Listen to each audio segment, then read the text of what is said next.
Postal 3 does not exist, at least according to the developers. The game was so bad it had to be retconned a few years later. Not only that, but because it was developed on the Source engine, it somehow led to a source code leak that leaked some beta versions of Source games developed by Valve, a company that had nothing to do with the making of Postal 3. 2 years after the release of Postal 2, Running with Scissors, the development team behind the previous Postal games, decided to outsource Postal 3 to a Russian company because they did not have enough money to make it themselves. Development was going fine until the 2008 financial crisis happened and the entire dev team had to be replaced with a less experienced team to save money. The problem is that this process happened 4 times, which means Postal 3 had 4 different dev teams during its development. The game ended up being released in 2011, and everyone hated it and even called it one of the worst games ever made. The question is, did everyone hate it because it did not feel like Postal, or did they hate it just for the simple reason that it was bad? Let's see if this deserves to be called one of the worst games of all time, or if everyone just overreacted. I will be playing through the Steam version that was updated back in 2024. Don't worry, it was mostly just minor bug and crash fixes. Everything else remains the exact same as the release version, so if this actually sucks, I am gonna suffer. The main menu is amazing. What is fascinating about it is that it does not even look like a Source engine main menu, but then you see the options menu and you go, oh, this feels like home. We start with a cutscene showcasing what happened after Postal 2. The Postal dude moved away, got depressed, somehow got on a bridge, and here we are. After playing the game for 15 seconds, I got interrupted by a cutscene. Use cover. What? Okay, fine. Another cutscene. Some zombies show up, but it doesn't matter because the game wants the player to jump over a car before playing a third cutscene that only lasts 5 seconds. Also, funny how the grenade box opens exactly like the ammo box from Half-Life 2. Oh my god, please, stop. The zombies show up again and must be killed using grenades. Want to hear something funny? The zombies never show up again after the tutorial, so what exactly is the point of introducing them? A few seconds after interrupting the previous cutscene with my gameplay, the 5th cutscene plays and now the Postal dude must use gasoline to burn zombies. I cannot even begin to explain just how janky this feels. Anyway, here is a 6th cutscene. Some soldiers appear and the player has to get rid of them using pepper spray, except you can just punch all of them and it doesn't matter. Also, their AI is really bad. A 7th cutscene then plays. A commander shows up and for some unknown reason, he does not question why all of his soldiers are dead, but instead gives us the task of protecting a bridge control button. This is the worst cutscene of all time.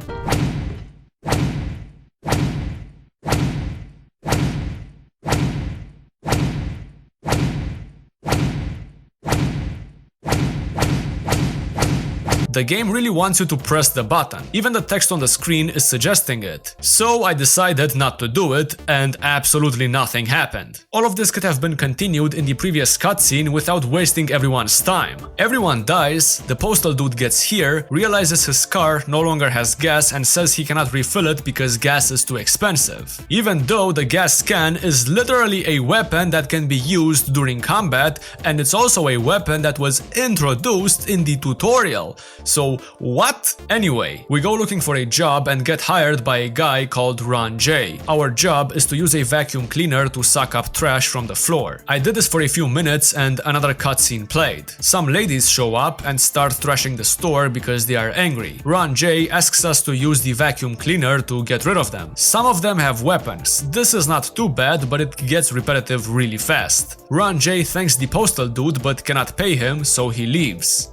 Wow. Serge Tankian, I mean, the dude goes outside and for some reason must catch 15 cats. What's the purpose? No idea. Maybe to introduce the cat as a weapon. But do we need an entire level to introduce one single weapon? Anyway, some sushi guys appear out of nowhere and are not too happy with the dude stealing the cats, which leads to a big fight. The combat is atrocious. The game throws a million of these guys at the player without giving him any weapon whatsoever. The only way to get a weapon is to punch a guy a million times while his other friends are shooting at you using pistols and M4s. I went to a store and decided to annoy the guy who works there. I was expecting him to pull out an M4 and shoot me, but nothing happened. No reaction, no voice line, nothing. Brain damage, brain dead. Serge Tankian goes to a political rally and he realizes the mayor of the city is the same guy that hired him to clean the floor. Anyway, he gets a phone call and receives a job offer as a bodyguard for this girl named Jennifer. She ends up getting into a fight with a bunch of hockey moms. The game told me not to kill anyone, so I obeyed, which was a mistake. I was never told the taser can put enemies to sleep by holding the mouse button, and that led me to only tasing them and then waiting for Jennifer to hit them with the shovel, which took a long time because her AI sucks. What was supposed to be a 2-minute long gameplay part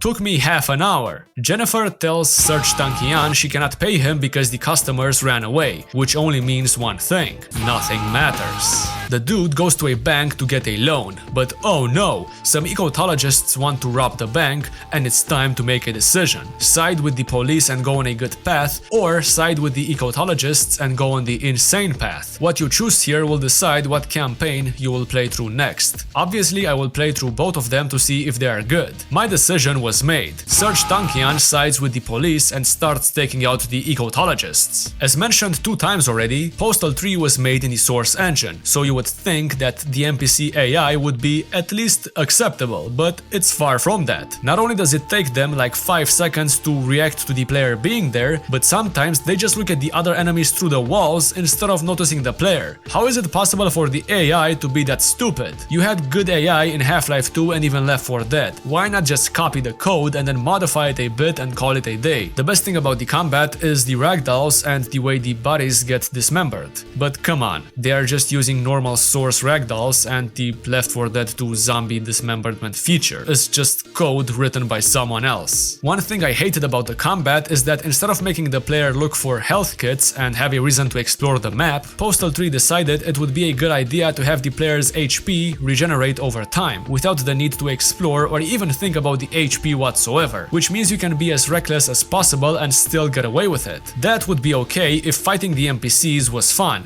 but it's far from that. It's not just this mission, but in almost every single mission you fight the same NPCs over and over again. They use the same weapons every single time. What also does not help is that there are just too many of them and it gets very boring. There is no reason to use any weapons other than the M4 or the pistol. There's also no jump or crouch button. The Source engine already had these features. Why remove them? The only movement options are to either run slowly or run fast, and the Postal dude runs out of stamina way too fast for that to be fun. How bad is your cardio, bro? What the hell? You get tired after 5 seconds. You're sitting in a design review and somebody say that's not realistic, and you're like, okay, explain to me why that's interesting, because in the real world I have to write up lists of stuff I have to go to the grocery store to buy. And I've never thought to myself that realism is fun. I go play games to have fun. The dude joins the police department and we get a tutorial on how to use the taser, even though the taser was already introduced earlier and it was introduced without a tutorial. Did anyone even playtest this? Some hobos invade the police station and must be stopped. This section goes on for almost 15 minutes. You are pretty much fighting the same enemies you fought in the last mission, except this time they have different models. After rescuing a police chief, the Serge Tankian dude gets hired as a police officer and goes on a patrol. The objective is to go to the city and stop a bunch of criminals from doing stupid stuff, like stopping this guy from peeing.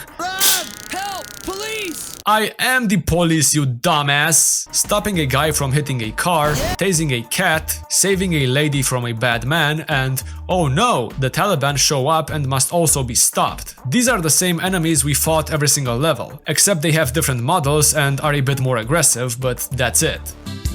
Hey, a Portal reference. Serge Tankian's next objective is to protect this movie guy from a bunch of haters by tasing them. Wow, so original! We have never done anything like this before. Some video game nerds start shooting at us and then the hockey moms show up again. The police has to get rid of them and free a random arcade. Except this time it's somehow even worse. The Postal dude is not allowed to shoot any civilians. Doing that would result in being fired and being sent onto the insane path. So if you really want to keep being a police officer, officer and get the good ending, the only way to do that is to go through every single mission without accidentally shooting any harmless NPCs. These NPCs are everywhere, not shooting them is impossible. Doing so results in the friendly bar, or whatever it's called, going down. Getting it all the way down to 0 gets the postal dude fired, and there is no way to regenerate it or do anything to get the points back up, so if it goes down, it will go down for the entire game. Sometimes the bar disappears and only reappears again after the level ends, and you can only get fired after completing a level. So if the friendly bar goes to 0 and you do not notice, you will have to load a save and play through the entire level again, which is something that happened to me multiple times.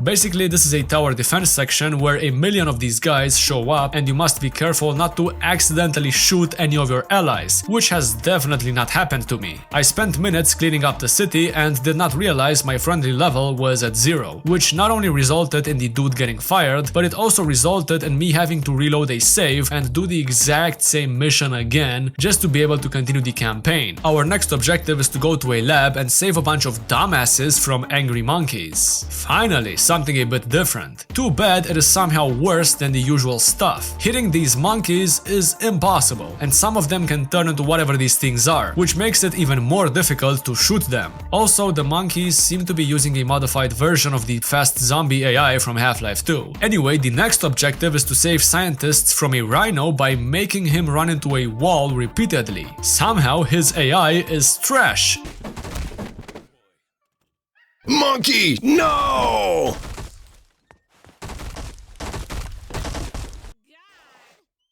Even though the developers could have just easily copied the AI of the Antlion Guard from Half-Life 2 and call it a day. It's impossible to describe just how painfully difficult it is to make the rhino run at the wall and take damage. His AI is so trash. Champ from Postal 2 returns and everyone is happy. Christ help me, Jesus! I'm gonna die! Mama!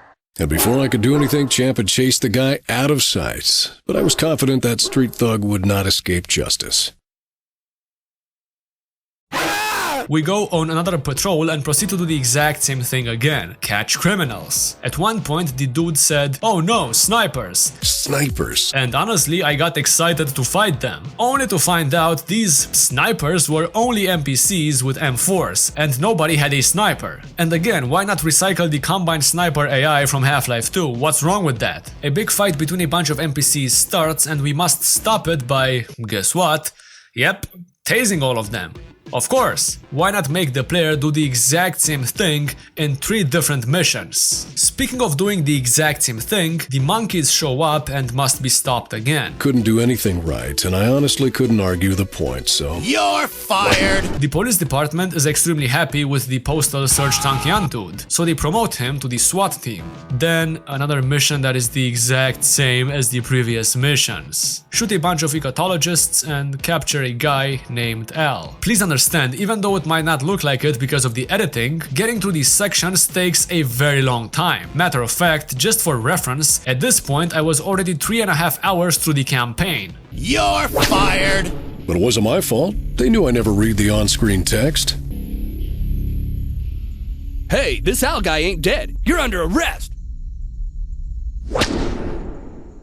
We then go to a rodeo, get rid of more ecotologists, and oh my god, the rhino is back!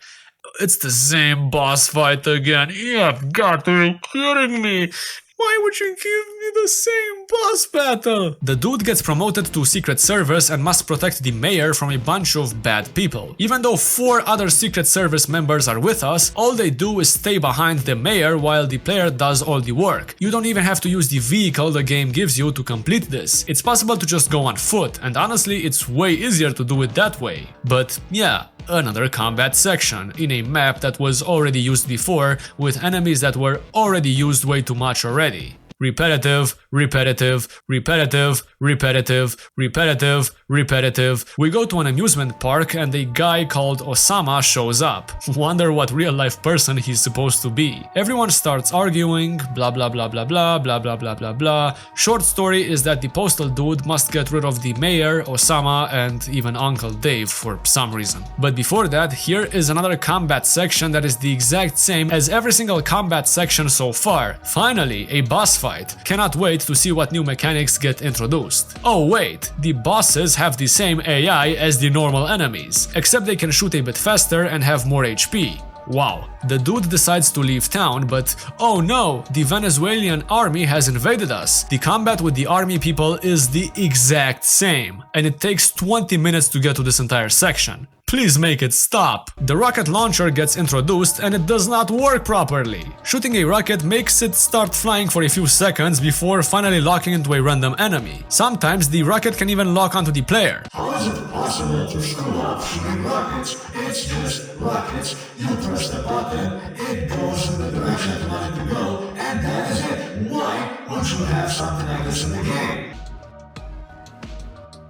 AKA one of the worst final bosses of all time. The objective is to destroy 3 parts of the tank one by one. The problem is, the tank can shoot a million rockets at the player at the speed of light. The only way to beat this is to hide behind buildings and pray that the tank does not move so you can shoot it. The tank obviously uses the Combine APC AI from Half-Life 2. Who came up with the idea of the player fighting the tank on foot, even though in Half-Life 2 the player always fought the Combine APC in a vehicle, and even if the player did not have a vehicle, at least the APC did not move, only shot one rocket at a time, and the player had a rocket launcher that worked properly. Anyway, the dude leaves town, somehow becomes the president of the United States, nukes everything, and that's the end of the good path. Now onto the insane path. If we side with the ecotologists, the SWAT team shows up and they must be taken out. A helicopter decides to ruin the party, which leads to a mini boss fight, which of course is not fun. 80% of your shots will not matter. You must shoot in a specific place, otherwise the helicopter will take no damage. The ecotologists are extremely happy with the postal dude and he ends up getting hired as an apple picker. My excitement went through the roof when I saw this. Finally, something different. Unfortunately, my happiness did not last long. Osama and his friends invaded our camp and the game went back to the same old gameplay formula. Not much to say about this, to be honest. You get more weapons, but all of them are trash, so who cares? The dude finds Champ on the street. Champ assaults a homeless man, gets charged with assault and sent to a dog training facility. The sushi guys want to take over the facility, but we are here to save the day. I found this section to be enjoyable. It was a bit different than the usual stuff. You can use a laser to make Champ jump at the enemies, which is kind of fun. The dog assaults another homeless man, gets incarcerated again, and Al appears out of nowhere to save the day by giving us a job of returning 7 vehicles to him. Listen, this mission was boring, but at least it was not another combat section. Oh my god, I'm just tired of these. What I hated about it is that the postal dude kept saying the exact same voice lines over and over again. Speaking of that, this happened throughout the whole game. The voice acting is awesome, but you will hear the same voice lines being said hundreds of times even by the NPCs. Were the developers too lazy to write more lines? Half of them were just copied from Postal 2. We meet Uncle Dave and he introduces us to the mayor, who apparently has a job for us. The job is to escort his boy to a safer location without being photographed by the paparazzi. Unsurprisingly, his AI sucks. Anyway, he gets run over by a car and the mayor is pissed, but who cares? We land a new job in the weird monkey scientist facility and we must free the monkeys from their cages. Even though the cutscene shows the player that the ecotologists are freeing the monkeys by breaking the glass, the only way to free the monkeys while playing is to press F. Shooting or hitting the cages with a melee weapon does not open them, so why show that in the cutscene? A few seconds after freeing the monkeys, we meet the crazy scientist again, and instead of this being a stupid rhino boss fight, it's a stupid crazy scientist boss fight. And it's the same thing as before, just a scientist with a health bar and an M4. Champ is back again and the monkeys are free. Everyone is happy, except the guy who ends up being chased by Champ, but let's not mention that guy. The postal dude gets hired by Osama and he has to deliver Crotchy toys to Crotchy. Osama gives him the toys, but oh no, bad guys. Whatever. Does anyone want a copy of Left 4 Bread? We deliver the toys to Crotchy, get hired by someone again, go to Mexico, start throwing balls over the border. The government is not too happy with that and sends the DEA to take care of us, but they suck. So the postal dude goes to a bar, gets drunk, falls on the ground, the DEA catches him, puts him into prison, and now he must escape. Al is also there because why not? Let's make the player go through another escort mission. Breaking out of prison has never been this boring. In case you did not realize, this mission is exactly the prison mission from the other path, except it's backwards. And now Al is with us. Oh my god, you gonna move? Dude, move! Move! Move! Continuing the adventures of Serge Tankian, after escaping the prison, he realizes the prison outfit he's wearing might make him look a bit sus, so he goes to Crotchy and asks for his suit. Crotchy refuses and a boss fight starts. Just like in the second game, Crotchy is a bullet sponge. The only redeeming quality of the boss fight is that Crotchy can throw his weird Crotchy toys at the player, which is something that no other enemies can do. So yes, it is a new mechanic and that's something I can appreciate, at least it's something new. I have been playing for 7 hours. We get in the Crotchy costume and get hired by someone again to clean some poop using a vacuum cleaner. The police shows up and oh my god, another combat section. Then it's the same rhino battle as in the other campaign. Glad I had to go through the same boss battle 3 times. Our next objective is to go find Champ, who has been captured by the evil sushi man and is being held somewhere in their sewer facility. Here we get to fight the sushi man, and I feel like I've been making the exact same point for the last 10 minutes. There is nothing new to talk about. Just the same old boring combat section, followed by the postal dude joining sides with the bad guys, the same mission playing out the same way, except this time there is no boss battle because the bad guys are on our side, and the game just ends with all of the bad guys dying to the evil hockey moms, and the postal dude getting caught by the government, getting electrocuted, dying, and going to hell. The game also has a pacifist ending, where the dude ends up winning the lottery. Whoever wrote the Postal 3 story needs to put the pen down. So, Postal 3, is it the worst game of all time? No. Is it the best game of all time? Yes.